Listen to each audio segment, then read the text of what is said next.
What's up mga tomboy? Panibagong araw, panibagong sipagsipagan na naman. Kaya tara, samahan niyo ko. Let's go! Ngayong araw nga ay masama ang panahon. In short, maulan, maaraw, or ano pa man. Kaya si Tomboy tinanghali sa pagbiyahe at ito na nga ang ating unang booking ngayong araw. Hindi ko na nga alam kung anong oras na ngayon. Ikaw ba naman ay tatanghaliin dahil sa ulan talagang tatamarin ka. Kayo ba sinisipag bumiyahe kahit maulan? At syempre, bago natin ihatid ang pagkain nila, kailangan muna natin dito magsulat-sulat sa logbook. Guys, hawak na natin yung pagkain nila. Nasa kamay ko, nakasalalay ang ikakabusog nyo. Dito ako lagi nagpipick up Dito, tapos dito, dyan pa dito. Pop ice. Tabi-tabi lang yan sila dito. Bali, ito pa lang, unang bukid kasi umuulan tinatansya ko yung panahon. Tinatansya ko yung panahon kung babiyahe ako hindi.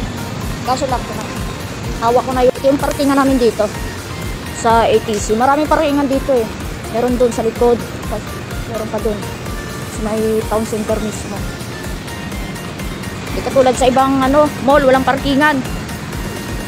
At syempre, pagkatapos natin i-drop yung unang booking natin, ay pinasukan naman ulit tayo dito ng kasunod. Dito nga yan sa My Festival Mall sa Jollibee guys. Kaya tara, kunin na natin ang order nila.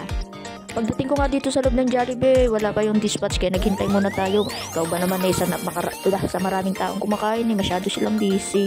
Kaya hintayin na lang natin. At pagkalipas nga ng ilang minuto, nakuha ko na rin ang kanilang order at ito na nga, hawak-hawak ko na sa aking mga kamay. Tapos, syempre, inaalala ko yung soft drinks kasi baka bumigay. Let's go! Tara na guys, samahan nyo na ako, ma-deliver ito. Pero bago ko nga pala i-deliver to, ipakita ko muna sa inyo kung gaano kalawak ang aming parkingan dito sa labas ng Festival Mall. Let's go!